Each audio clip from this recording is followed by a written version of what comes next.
In a quiet village nestled between the hills, there lived a young woman named Elara. Her world was simple. A small cottage with ivy creeping along its walls, a garden full of flowers that whispered with the wind, and a sky so close it felt as if the heavens might touch her at any moment. Yet within her there was a longing, an ache she couldn't quite name, but it was always there, growing stronger with each passing day. It happened one crisp autumn evening when the last of the golden light kissed the horizon. Elara was standing on the porch, cradling a steaming mug of tea, when something stirred inside her. It wasn't a thought, not a dream, not a wish. It was as if the air around her thickened, vibrating with a presence, and then a whisper. It was soft at first, barely audible, like the rustle of leaves in the wind.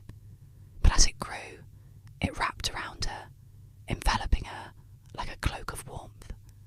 "You were meant for more," the voice said, not aloud, but in the deep folds of her soul. "You are meant to create, to build, to soar beyond what you've ever known." She stood still, heart racing, the mug trembling in her hands. "What?" she whispered, her voice shaky. "What do you mean?" And then she saw it. A vision unfolded before her eyes, shimmering like a distant star. She saw herself standing in a vast hall, filled with people from every corner of the earth. They were gathered around her, listening intently as she spoke words she couldn't yet understand. It was a story, a message, something so powerful that it left no room for doubt. She could see herself writing, painting, creating in ways she had never considered. And in that moment, she realised what the voice had meant.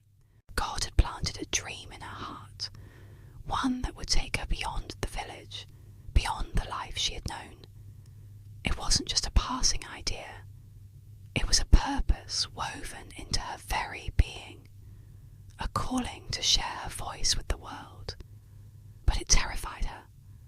She had always been small, unnoticed, content with the quiet of her life.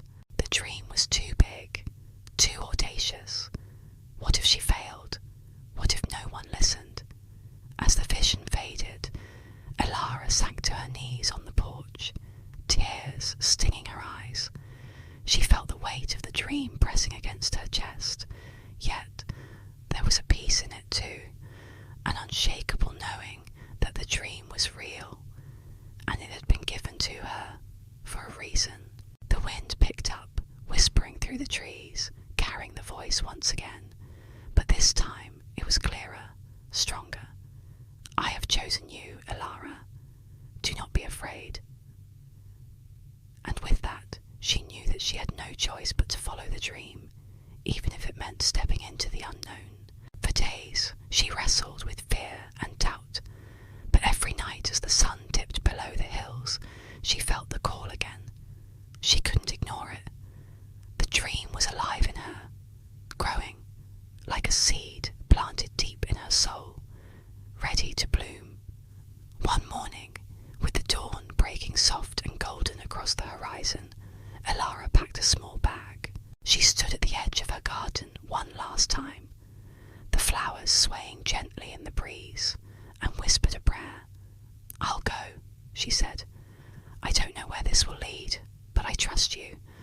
I trust the dream." As she stepped away from the village, the air seemed to hum with possibility. The world felt vast, but her heart felt light, knowing that the dream inside her was a gift, not to be ignored. And from that moment forward, Elara's journey began, not just through the world, but into the depths of her own soul. With each step, she discovered more of who she was meant to be, and slowly she began to see the tapestry that God had woven for her life. A life of creation, a life of sharing, a life of purpose. The dream, once a whisper,